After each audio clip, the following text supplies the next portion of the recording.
Does that mean, when you say change it, does that mean change the way the economy works, change the rules, change the system? Or does that also mean change what people are doing to get in and out of the job market? Because one of your competitors, Joe Biden, was talking about that balance. I'll just play it for you. Take a listen. Anybody could go down 300 to 3,000 feet in the mine, sure and hell can learn how to program as well. Anybody who can throw coal into a furnace can learn how to program, for God's sake. Does he have that right?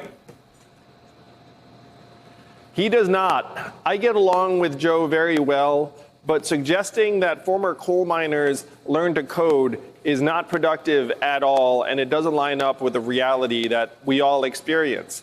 The fact is that coding is like learning a foreign language that you have to become expert in.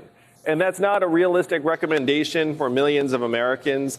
Instead, we have to stop confusing economic value and human value and put a dividend in place where we can all share in the incredible gains of the 21st century economy. That goes for the miners that Joe is referencing, that goes for the manufacturing workers here in Iowa, that goes for all of us. That's the centerpiece of my campaign, and that's, again, why we're growing and poised to make history next month.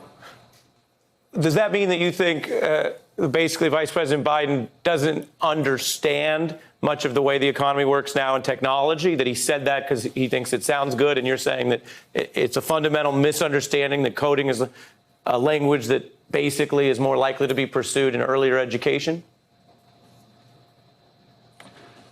Well, one of the things I've said, Ari, is that someone who suggests that coal miners become coders is generally neither of those things.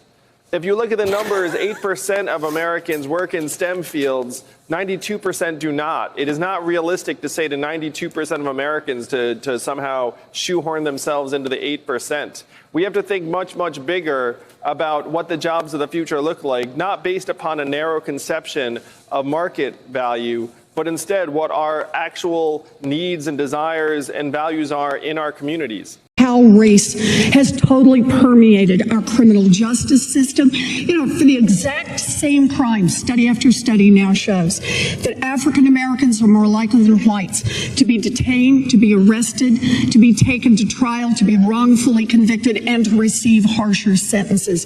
We need to rework our criminal justice system from the very front end on what we make illegal all the way through the system and how we help people come back into the community. But we cannot just say that criminal justice is the only time we want to talk about race specifically. We need to start having race-conscious laws. Housing, for example. I have a great housing plan to build more housing in America, but understand it was the policy of the United States of America to discriminate against African Americans and people, any other people of color, for buying homes until 1965. You can't just repeal that and say, okay, now everything is even. It's not. We need race-conscious laws in education, in employment, in entrepreneurship to make this country a country of opportunity for everyone, no matter the color of their skin. Elizabeth, with respect, with respect, you can't regulate away racism with a whole patchwork of laws that are race-specific.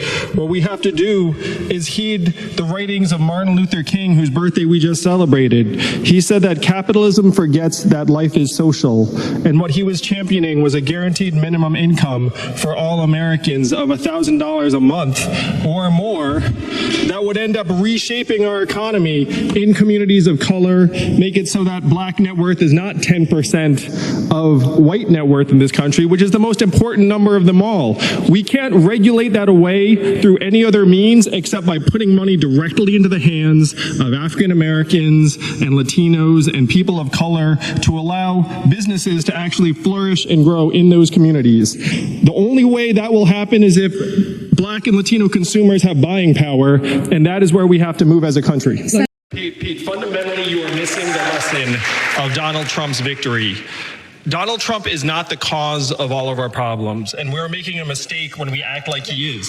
That's right. He is a symptom of a disease that has been building up in our communities for years and decades, and it is our job to get to the harder work of actually curing the disease. Most Americans feel like the political parties have been playing you lose, I lose, you lose, I lose for years. And you know who's been losing this entire time?